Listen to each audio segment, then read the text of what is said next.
Fleet Admiral Vorax Keth stood on the command bridge of the Eternal Dominion, his 4 eyes scanning the holographic display that showed the positions of his armada. 3,000 warships moved in perfect formation through the cold void of space. The Kethvari had conquered 17 star systems in the last 100 cycles, and today would mark the beginning of their 18th conquest. The planet below them, a small blue world called Earth, had refused to surrender.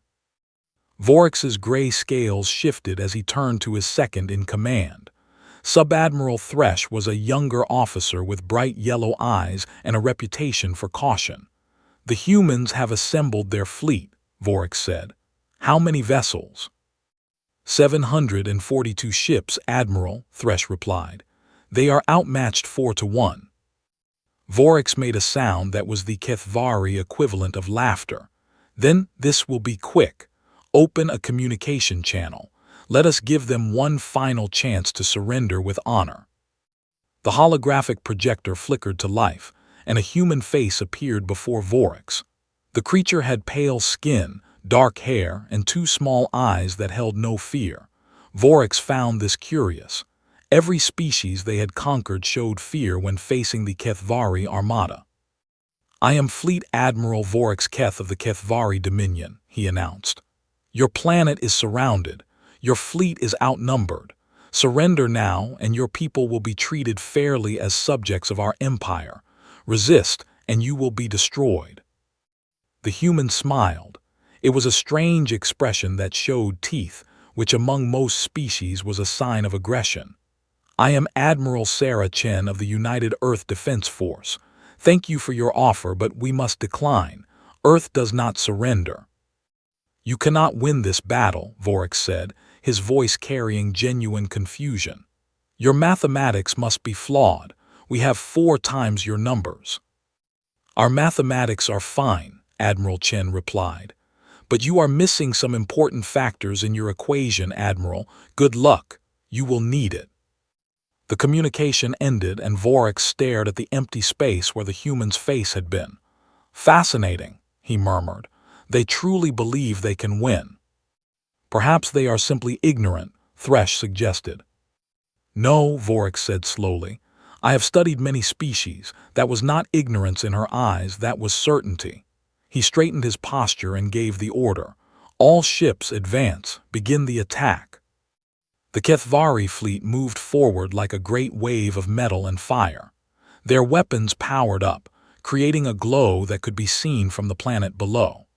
Vorax expected the human fleet to retreat, to try to escape, to do anything except what they actually did.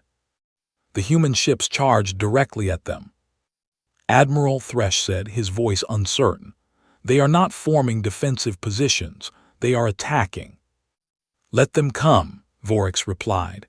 "They will break against our shields like water against stone." The first exchange of fire was brutal. The Kethvari shields held just as Vorax had predicted, and dozens of human ships exploded in the void. But then something unexpected happened. The remaining human ships did not fall back. They pushed harder, weaving between the Kethvari vessels, targeting weak points with surprising accuracy. "They are inside our formation," Thresh reported. "Our larger ships cannot fire without hitting our own vessels." "Then dispatch the smaller craft to deal with them," Vorax ordered. The battle devolved into chaos. The humans fought with a ferocity that Vorax had never witnessed. When one of their ships was damaged, they did not retreat for repairs. They continued fighting until they could no longer move. When a ship was destroyed, the nearby human vessels seemed to fight even harder, as if the deaths of their comrades gave them greater strength rather than less. 3 hours into the battle, Vorax noticed something that troubled him deeply. A human destroyer had taken critical damage. Its engines were failing, and its weapons were nearly depleted. By all logic, it should have been abandoned. Instead, 2 human cruisers had broken formation to shield it while a third vessel attached itself to the destroyer and began towing it away from the combat zone. "What are they doing?" Vorax asked. Thresh checked his sensors. "The damaged ship has 47 life signs aboard, Admiral. The humans are attempting to rescue them." In the middle of a battle, Vorax was incredulous. They are risking 3 ships and hundreds of lives to save 47 soldiers. It appears so, Admiral. Vorax watched as the rescue operation continued. The 2 cruisers took heavy damage protecting the fleeing vessels. One of them lost an entire section to a HFY torpedo. But they did not stop. They held their position until the destroyer and its tow ship had escaped to safety. Only then did they rejoin the battle. "This is inefficient," Vorax said. "They waste resources on soldiers who are already lost." "Perhaps they do not see it that way," Thresh replied quietly. The battle continued for another 5 hours. The HFY were winning by every measurable standard. They had destroyed over 300 human ships while losing only 200 of their own. But Vorax felt no satisfaction. Something was wrong with this victory. Every time a human ship fell, its comrades fought with renewed determination. Every rescue attempt, no matter how risky, was carried out with complete commitment. The humans were not fighting like a species that expected to lose. They were fighting like a species that refused to let even one of their own die alone. "Admiral," a communications officer called out, "we are receiving a transmission from the human flagship." Vorax accepted the transmission. Admiral Chen's face appeared again. She had a cut on her forehead and her uniform was stained with blood, but her expression was unchanged. "Admiral Keth," she said, "I wanted to inform you that our reinforcements will arrive in 20 minutes. "Reinforcements," Vorax scoffed. "You have committed your entire fleet. There are no reinforcements." "Not from Earth," Chen said. "From our allies." "Allies? What allies? Our intelligence shows that humanity has made no significant diplomatic connections with other species." Chen smiled again. "Your intelligence is outdated. 18 months ago, we encountered the Relics people. Their colony ship had been damaged by an asteroid collision. They were dying. We could have left them. They had nothing to offer us, and rescuing them would be expensive and dangerous." She paused. "We rescued them anyway. Spent 6 months helping them repair their ship and find a new home world." Vorax felt the first stirring of genuine concern. One species cannot make a difference in this battle. "The Relics were the first," Chen continued. "Then there were the Morathi, whose medical ship we protected from pirates. The Kessin, whose children we saved from a plague by sharing our vaccine research. The Threll, whose mining colony we defended from raiders even though it cost us 12 ships. Her eyes hardened. "You see, Admiral, humans have a saying, 'Leave no one behind.' It does not just apply to our own kind." Vorax's tactical display suddenly erupted with new contacts. Ships were emerging from hyperspace all around the battle zone. Hundreds of ships, then thousands. They bore the markings of a dozen different species, none of which had any obvious connection to each other except for one thing. They had all been helped by humans. The arrival of the Allied fleet changed everything. Vorax watched as his tactical display transformed from a picture of certain victory into something far more complicated. Ships of every size and design were taking positions alongside the human vessels. The Relics brought their crystalline warships, elegant and fast. The Morathi arrived in their massive medical cruisers, which doubled as heavily armored support vessels. The Kessin deployed swarms of small, agile fighters. The Threll brought their mining ships, which had been retrofitted with powerful drilling lasers that could cut through any armor. "This is impossible," Thresh whispered. "These species have no common history, no shared culture, no treaties. How can they fight together?" "They have something stronger than treaties," Vorax replied, his voice heavy with new understanding. "They have gratitude, and they have trust." The HFY had never inspired gratitude or trust in their conquered peoples. They ruled through strength and fear. It was efficient. It was logical. And now, watching this strange collection of species unite against him, Vorax began to understand that efficiency and logic were not always enough. "Admiral," his tactical officer reported, "the enemy fleet now numbers approximately 4,200 ships. We are outnumbered." Vorax had never been outnumbered in his entire career. The Kethvari always attacked with overwhelming force. It was their doctrine. It was their religion. And now that doctrine was failing. "Regroup our forces," Vorax ordered. "Form defensive positions. We will hold until we can call for reinforcements." But the Allied fleet did not give them time to regroup. The different species moved with surprising coordination, as if they had practiced this moment for years. The human ships led the charge, but they were not alone. Relic's cruisers flanked them, their crystal hulls deflecting energy weapons with ease. Morathi's ships provided cover fire and emergency repairs to damaged vessels. Kessan fighters swarmed around the Kethvari capital ships, distracting their weapons while the Threll mining lasers cut through their shields. It was not just an alliance, it was a family. Vorax watched as a Relic ship took a direct hit meant for a human destroyer. The Relic's vessel's shields failed, and it began to drift, crippled. Immediately, a Morathi medical cruiser moved to intercept, deploying rescue pods while a human frigate provided covering fire. "They are protecting each other," Thresh observed. "Not just the humans, all of them." "The humans taught them," Vorax said. "They taught them that no one gets left behind." The battle shifted rapidly against the Kethvari. Their rigid formations, designed for conquest and intimidation, were no match for the fluid tactics of the Allied fleet.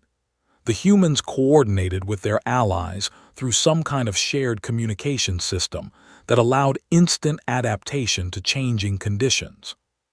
3 hours after the reinforcements arrived, Vorax's flagship was surrounded. The Eternal Dominion had taken heavy damage.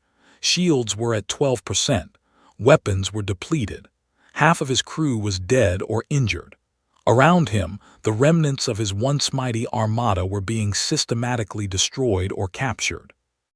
"Admiral," Thresh said quietly, "we should retreat, save what ships we can." Vorax considered this. By Kethvari doctrine, a retreat was acceptable when victory was impossible, but something held him back. He looked at the tactical display, at the dozens of Kethvari ships that were damaged and adrift, their crews still alive but unable to escape. "If we retreat," Vorax said slowly, "what happens to our disabled ships?" Thresh hesitated. By their doctrine, abandoned ships were acceptable losses. The crew would be expected to fight to the death or self-destruct to avoid capture. But Vorax found himself unable to give that order. "Open a channel to the human Admiral," Vorax commanded. Admiral Chen's face appeared once more. She looked tired but satisfied. "Admiral Keth, ready to discuss terms." "I have a question first," Vorax said. "If we surrender, what will happen to our disabled ships, our wounded?" Chen's expression softened slightly. "They will be rescued, treated. Your wounded will receive medical care equal to our own. Your prisoners will be treated according to the interstellar conventions on warfare." "Why?" Vorax asked. "We invaded your space, we killed your people. Why would you show us mercy?" Chen was quiet for a moment before answering. "Because that is who we are, Admiral. We do not leave people behind, even enemies, even people who would not do the same for us." Vorax felt something shift inside him. For 200 years, he had served the Dominion without question. He had conquered worlds and destroyed civilizations because that was what the strong did to the weak. But these humans, these strange creatures, had shown him something different. They had shown him that strength could be measured in other ways. "I accept your terms," Vorax said. "The Kethvari fleet surrenders." The announcement spread through what remained of the armada. Weapons powered down. Shields dropped. The greatest fleet the Dominion had ever assembled lowered its colors in defeat. But Vorax did not feel defeated. He felt enlightened. In the hours that followed, Vorax watched as human ships moved among the wreckage, rescuing Kethvari survivors alongside their own wounded. They made no distinction between friend and enemy. A damaged life was a life worth saving. A young human officer arrived on the Eternal Dominion to oversee the surrender process. His name was Lieutenant Commander James Park, and he treated Vorax with a respect that the Admiral had not expected. "Admiral," Park said, "I have been assigned to coordinate the rescue operations for your fleet. We have identified 18 ships with survivors who need immediate evacuation. We will begin with the most critical cases." "You are rescuing my people?" Vorax asked. "Yes, sir, every single one we can reach. Even though we tried to destroy you." Park smiled. It was a genuine expression without malice or triumph.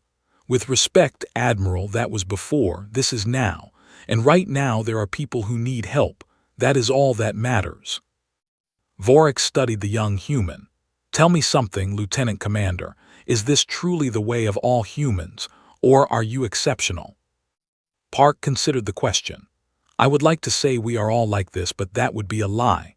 Humanity has its share of cruelty and selfishness, but we have also learned through centuries of war and suffering that abandoning our comrades is never worth it, not just tactically but morally. When you leave someone behind, you lose a piece of yourself, so we do not do it, ever. And you extend this principle to your enemies."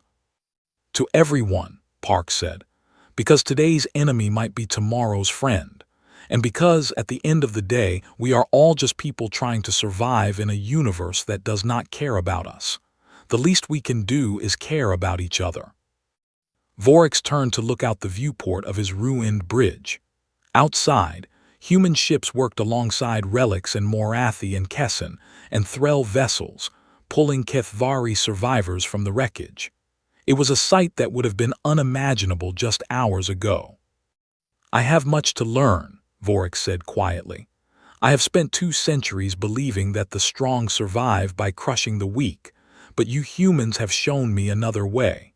The strong can also survive by lifting up those who have fallen." "It is not always easy," Park admitted.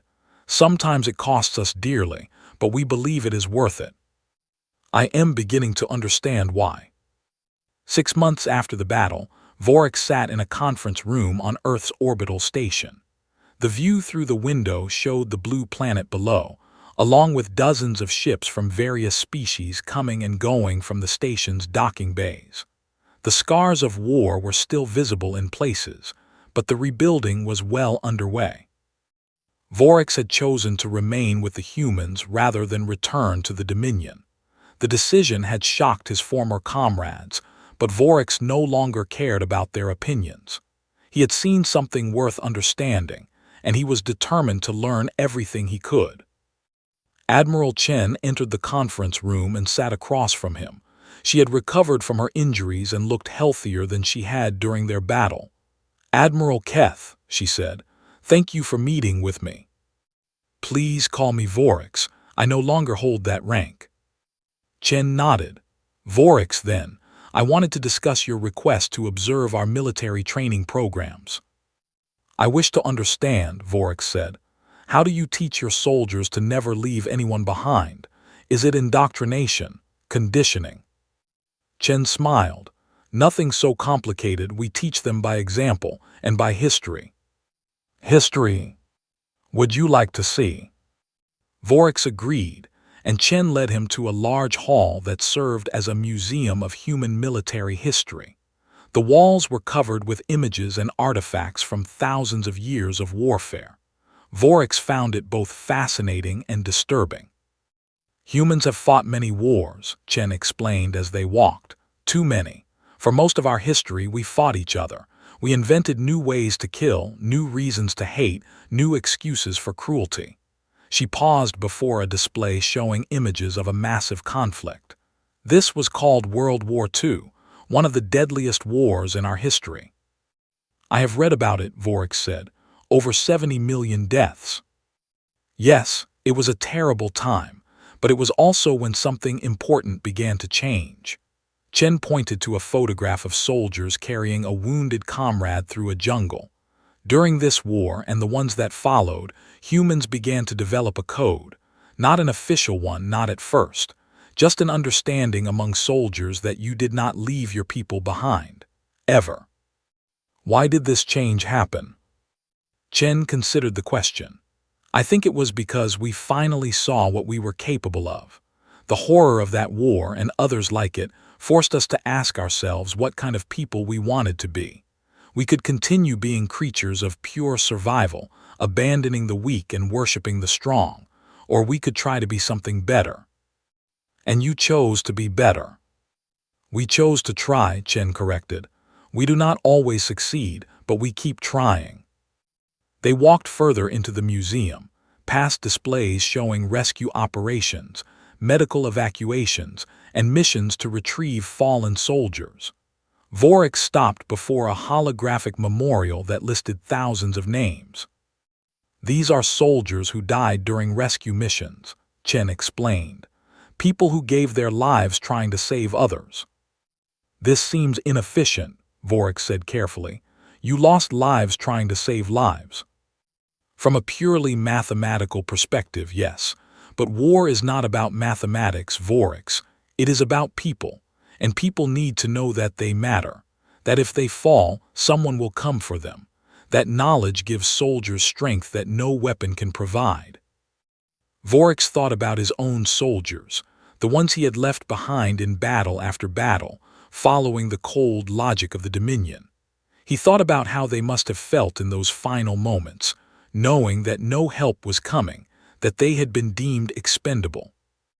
I have committed many crimes, Vorik said quietly, by your standards.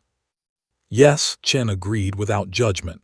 You have, but you are here now trying to understand a different way. That means something. Does it? Can understanding undo what I have done? No, nothing can undo the past, but understanding can change the future. Chen placed a hand on his arm, a gesture of comfort that Vorik was still learning to interpret. The question is not whether you can be forgiven for what you were. The question is what you will become. Vorik looked at the memorial wall, at the thousands of names of people who had died for the simple belief that no one should be left behind. I want to become someone worthy of their sacrifice, he said. I want to learn your way and carry it back to my people. That will not be easy. The Dominion will see you as a traitor. Perhaps, but I have seen what their way leads to: conquest without end, victory without meaning, an empire that rules through fear and falls the moment it shows weakness. Vorik straightened his posture. Your alliance is different. Your allies came to help you not because they feared you, but because they loved you, because you had shown them kindness when you had no obligation to do so. That is a strength the Dominion cannot match. Chen studied him for a long moment. You really have changed, Vorik. I am still changing, he replied. I do not know who I will be when the process is complete, but I know I cannot be what I was. Over the following months, Vorik embedded himself in human military culture. He attended training sessions, observed rescue drills, and spoke with soldiers at every level of the hierarchy. What he found surprised him. The humans did not simply teach their soldiers to never leave anyone behind. They built their entire military structure around this principle. Rescue protocols were practiced constantly. Medical support was considered as important as weapons systems. Every soldier was trained in basic emergency medicine, so they could help their comrades even in the worst conditions. But more than the practical training, Vorik noticed the culture. Soldiers told stories about famous rescues the way HFY soldiers told stories about famous victories. The greatest heroes in human military history were often people who had risked everything to save others, not people who had killed the most enemies. It is a completely different value system, Vorik told Lieutenant Commander Park during one of their conversations. For the HFY, glory comes from conquest. For humans, glory comes from service to others. I am not sure I would say glory, Park replied. More like duty. We believe that the measure of a society is how it treats its most vulnerable members, and in battle, the wounded and the trapped are the most vulnerable. This philosophy has spread to your allies, Vorik observed. I have watched the relics adopt similar practices. The Morathi have always valued healing, but now they integrate it with combat support in ways they never did before. The Kessin have started training rescue teams. Park nodded. They saw what we did and they saw that it worked, not just militarily but socially. Soldiers fight harder when they know help is coming. Civilians trust governments that protect their own. The whole system becomes stronger. The Dominion never understood this, Vorex said. We thought that caring for the weak made us weak, but the opposite is true. Caring for each other makes you strong. It is one of those truths that seems obvious once you see it, Park agreed, but it takes a long time to learn. 2 years after the battle for Earth, Vorex received news that he had been expecting but dreading. The Kethvari Dominion had assembled a new fleet, larger than the one Vorex had commanded, and was preparing to attack human space again. This time, they were led by Supreme Admiral Tharn, the most ruthless commander in the Dominion's history. Vorex was in Admiral Chen's office when the intelligence report arrived. He watched her face as she read it, seeing the concern she tried to hide. 5,000 ships, Chen said, plus support vessels. They have been building in secret for 2 years. Tharn will not make the same mistakes I made, Vorex said. He knows about your alliance now. He will have prepared countermeasures. What do you suggest? Vorex had been thinking about this question for months, ever since he began to suspect that the Dominion would not simply accept their defeat. I suggest you let me go back. Chen looked at him sharply. Go back to the Dominion. There are many in the fleet who were troubled by how I was treated after my surrender. I know because I have maintained contact with some of them in secret. They saw your mercy. They heard about how you rescued our wounded and treated our prisoners. Some of them began to question the old ways. You want to start a rebellion. I want to offer an alternative, Vorex corrected. The Dominion rules through fear and force, but those tools only work as long as people believe there is no other option. If I can show them that another way exists, that they can choose a different path. It is incredibly dangerous, Chen said. If Tharn discovers what you are doing, he will execute you. Yes, but is that not what your philosophy teaches? Some things are worth the risk. Some causes are worth dying for. Chen was silent for a long time. You have learned our lessons well, she finally said. I had good teachers. A week later, Vorex departed on a small, unmarked ship. He carried no weapons, no fleet, no army. Only his knowledge and his conviction that things could be different. The journey to Dominion space took 3 weeks. When Vorex arrived, he did not surrender himself to the authorities. Instead, he made contact with his old network of allies, commanders and officers who had served under him and who had been quietly questioning the old ways. The meetings were held in secret, in cargo bays and abandoned stations and the private quarters of ships. Vorex told them everything he had learned. He spoke of the battle for Earth, of the alliance that had defeated him, of the humans who had rescued Kethvari soldiers even as those soldiers tried to kill them. This is their weakness, one commander asked, confused. They waste resources on the wounded and the dying. No, Vorex replied. This is their strength. Because of this principle, their soldiers fight without fear, because they know that if they fall, help will come. Can you say the same about our soldiers? When you look at the faces of your crew, do you see courage or do you see fear? The commander had no answer. I have seen something better, Vorex continued. A way of fighting, a way of living that does not require us to abandon our own people. The humans showed me that an empire built on mercy can be stronger than an empire built on cruelty. They showed me that the bonds of gratitude are stronger than the chains of fear. Word spread slowly through the fleet. Some rejected Vorex's message outright, calling him a traitor and a fool. But others listened. Officers who had lost friends to the cold calculations of the Dominion's war doctrine. Soldiers who had wondered in their private moments if there might be a better way. Meanwhile, Supreme Admiral Tharn prepared his assault. His fleet gathered at the border of human space, a massive display of power that should have terrified the Allied forces. But when the attack began, something unexpected happened. 12 ships refused to advance, then 20, then 50. Commanders who had heard Vorex's message, who had questioned the old ways, who had decided that they no longer wanted to be part of an empire that abandoned its own. Tharn was furious. He ordered the rebellious ships destroyed, but the ships that remained loyal were uncertain. Some of their friends were among the rebels. Did they truly want to kill their own comrades? In that moment of hesitation, the Allied fleet struck. The battle was fierce but brief.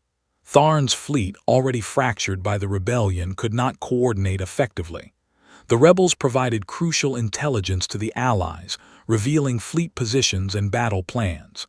Human ships led the assault, supported by relics, Morathi, Kessin, and Threll vessels.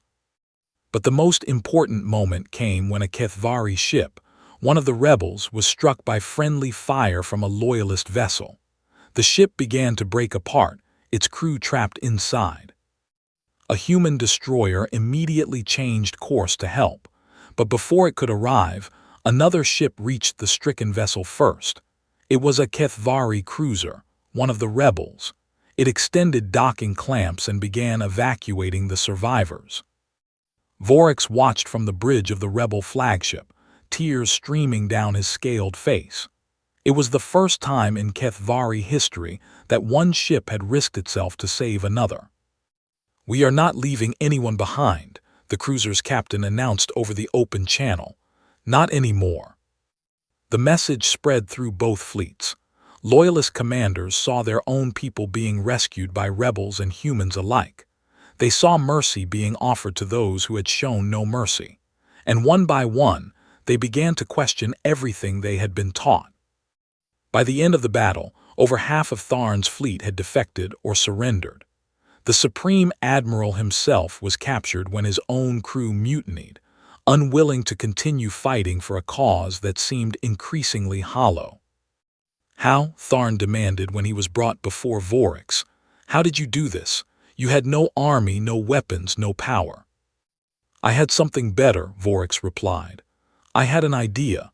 And ideas, Supreme Admiral, cannot be defeated by fleets or armies." "What idea?" Vorex looked at his former superior with something that might have been pity. "The idea that we can be more than conquerors, that we can be protectors, that the true measure of strength is not how many enemies we can destroy, but how many friends we can keep." Tharn laughed bitterly. "Pretty words, but they will not save you. The Dominion will never accept this foolishness." "Perhaps not," Vorex agreed. "But the Dominion is not the only future available to our people. Today we showed that another path exists, and that path will only grow stronger." 5 years after the second battle, the galaxy had changed beyond recognition. The Kethvari Dominion still existed, but it was a shadow of its former self. Many of its subject worlds had declared independence, supported by the growing alliance of species that had come together around humanity's simple principle: leave no one behind. Vorex stood on a stage in the great assembly hall of the Alliance Council. The hall was filled with representatives from over 40 species, all of them gathered to witness a historic moment. Behind Vorex, a massive banner displayed the symbol of the new Kethvari Republic, a reformed government that had risen from the ashes of the old Dominion. "Friends and allies," Vorex began, his voice carrying through the silent hall, "I stand before you today as a changed being. 10 years ago, I commanded a fleet of 3,000 ships and attempted to conquer the planet Earth. I believed that the strong had the right to dominate the weak. I believed that victory was all that mattered. I believed that soldiers who fell in battle were acceptable losses." He paused, looking out at the assembled representatives. "I was wrong. The humans taught me a different way. They showed me that true strength comes not from conquest but from compassion, not from fear but from friendship, not from abandoning the fallen but from lifting them up." He turned to where Admiral Chen sat in the human delegation. Admiral Chen, you could have destroyed my fleet entirely. You could have left my wounded to die. Instead, you rescued them. You showed mercy to an enemy who had shown you none." Chen nodded solemnly. "That mercy changed me," Vorax continued. "It changed thousands of Kethvari who witnessed it or heard about it. It planted a seed of doubt about everything we had been taught, and from that seed, a new nation has grown." He gestured to the banner behind him. "The Kethvari Republic is built on a different foundation than the Dominion. We have abandoned the old ways of conquest and domination. We have embraced the principle that all life has value, that no one should be abandoned, that the true measure of a civilization is how it treats the most vulnerable." The assembly hall erupted in applause. Species that had once feared the Kethvari now celebrated their transformation. It was a moment that would have been unimaginable a decade ago. After the ceremony, Vorax found himself alone with Admiral Chen on a balcony overlooking the station's gardens. The artificial sun was setting, painting the sky in shades of orange and purple. "You have accomplished something remarkable," Chen said. "An entire civilization transformed." "I only planted the seed," Vorax replied. "The Kethvari people did the rest. They were ready for change. They just needed to see that another way was possible." "Still, you risked everything. You could have stayed safe in human space, lived out your life in comfort.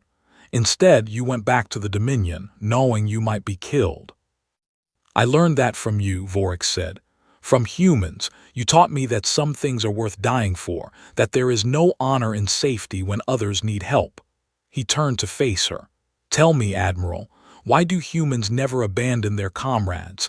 Not the official answer, the real one." Chen was quiet for a long moment, considering the question. "I think," she finally said, "it comes from understanding our own fragility. Humans are not the strongest species. We are not the fastest or the toughest or the longest lived. Throughout our history, we have survived because we worked together, because we protected each other. The individual human is weak, but humans who stand together are strong. And this extends to battle. Especially in battle. When you are fighting for your life, you need to know that someone has your back, that if you fall, you will not be forgotten. That knowledge gives courage to the fearful and strength to the weak. It transforms ordinary people into heroes." "But it is more than tactics," Vorax observed. "I have seen humans risk their lives for strangers, for enemies, for people they will never meet again." "Yes," Chen agreed, "because we believe that every life matters. Not just the lives of our friends or our families or our nations. Every life. That belief is hard to maintain sometimes. We fail at it constantly, but we keep trying because we believe it is right." "The Kethvari never believed that," Vorax said. "We believed that only the strong deserve to survive. That weakness was a flaw to be eliminated." "And where did that belief lead you?" "To an empire built on sand. An empire that collapsed the moment it faced an enemy that would not be intimidated." Vorax shook his head. "We conquered 17 star systems, but we never truly controlled them. We ruled through fear, and fear is a poor foundation for anything lasting." "The alliance is different," Chen said. "We are bound together by gratitude and trust and shared values. Those bonds are stronger than fear." "I know. I saw it in the battle for Earth. Your allies came to help you not because they had to, but because they wanted to, because you had helped them when they needed it." Vorax looked up at the artificial stars that dotted the station's ceiling. "That is the real power of your principle. It creates connections that last. It turns enemies into friends and strangers into family." "Is that what you hope to create among the Kethvari?" "Yes, it will take time. Generations perhaps, but the foundation has been laid. Our soldiers now train to rescue the fallen. Our ships carry medical supplies alongside weapons. Our children learn that strength without compassion is weakness." He turned back to Chen. "And we have you to thank for it." "No," Chen said firmly. "You did the hard work, you took the risk. You changed minds and hearts. We just showed you that it was possible." You showed me more than that, Admiral. You showed me that even the worst enemies can become the best friends. You showed me that redemption is possible, even for those who have committed terrible acts. You showed me that the universe can be better than it is if we are willing to fight for it. Chen smiled. That might be the most human thing you have ever said. Perhaps I have learned more from your species than just military tactics. They stood in companionable silence for a while, watching as the last light faded from the artificial sky. Around them, the station hummed with activity as representatives from dozens of species worked together, planned together, dreamed together. What happens now? Voryx asked. Now we build, Chen replied. We strengthen the alliance. We help more species find their way. We spread the principle further and further until it becomes the standard for all civilized beings. And the remaining dominion, the true believers who still hold to the old ways. We will deal with them as we dealt with you, not with destruction but with demonstration. We will show them over and over again that our way is better. Eventually they will see, or they will become irrelevant. You truly believe that? I have to, Chen said, because the alternative is eternal war and no one wins eternal war. We either learn to lift each other up or we drag each other down. Those are the only options. Voryx nodded slowly. Then let us continue the work. Let us show the galaxy what is possible when we refuse to leave anyone behind. They clasped hands, human and Kethvari, former enemies who had become more than allies. They had become proof that the principle worked, that compassion could overcome hatred, that mercy could defeat cruelty, that the simple act of refusing to abandon the fallen could change the course of history. In the years that followed, the Alliance would face many challenges. There would be wars and betrayals and moments when it seemed like everything might fall apart. But through it all, they held to the principle that had brought them together. Leave no one behind. It was such a simple idea, and yet it contained the power to transform galaxies. Because when people know they will not be abandoned, they become capable of extraordinary things. They fight harder, they trust deeper, they love fiercer, they become the best versions of themselves. And that, in the end, was why humans never abandoned their comrades in battle. Not because it was tactically optimal, not because it was required by regulation, but because they understood, in their hearts and in their history, that the bonds between people are the most valuable things in the universe. Voryx had come to Earth as a conqueror. He left as something far more important, a believer, a teacher, a bridge between worlds. And when future generations looked back on the history of the Alliance, they would remember him not as the admiral who lost the battle for Earth, but as the leader who helped win the peace that followed. All because the humans refused to leave anyone behind.